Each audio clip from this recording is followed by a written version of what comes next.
उत्कृष्ट गायक सूरज कातकर। होय, या स्पर्धेचा उत्कृष्ट गायकाचा सन्मान मला मिळाला। तो कसा, चला बघूया। तर मी आणि माझा भाऊ हार्दिक आम्ही दोघे जण चाललो आता कल्याणला, कारण आज ओमकार रेल्वे प्रवासी भजन मंडळ कल्याण यांनी स्पर्धा आयोजित केलेल्या।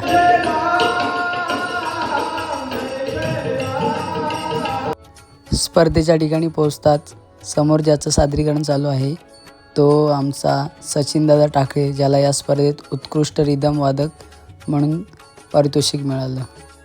त्यानंतर आम्ही प्रॅक्टिससाठी दिवेश याच्या घरी जमलो आणि प्रॅक्टिस कशी केली चला दाखवतो।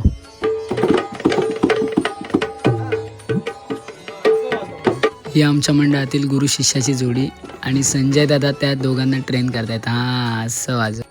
आणि प्रॅक्टिस करून झाल्यानंतर आम्ही सर्व मंडळी वारकरी पोशाख घालून तयार झालो। आणि कसा वाटला माझा लुक कमेंटमध्ये नक्की सांगा। आणि आता तुम्ही माझं सादरीकरण ऐका।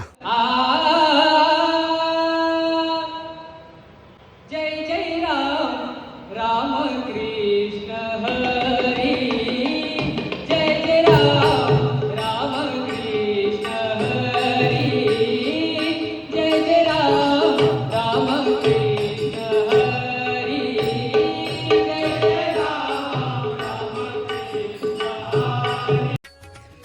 आणि सादरीकरणाचा संपूर्ण व्हिडिओ पाहण्यासाठी मी कमेंटमध्ये लिंक देईल, त्यावर जाऊन नक्की व्हिडिओ बघा। भजन करून झाल्यानंतर बाजूलाच हरिनाम सप्ताहाच्या ठिकाणी पोचल्यानंतर या चिमुकलीचा आनंद तुम्ही पाहू शकता। मग पुन्हा मी स्पर्धेच्या ठिकाणी पोचलो आणि तेवढ्यात रिझल्टला सुरुवात झालेली आणि उत्कृष्ट गायक म्हणून माझं नाव पुकारण्यात आलं। उत्कृष्ट गायक सूरज कातकर। धन्यवाद ओमकार रेल्वे प्रवासी भजन मंडळ, तुम्ही एवढी चांगली स्पर्धा आयोजित केली त्याबद्दल। आणि चला मंडळी, भेटूया पुढच्या व्हिडिओमध्ये। रामकृष्ण हरी।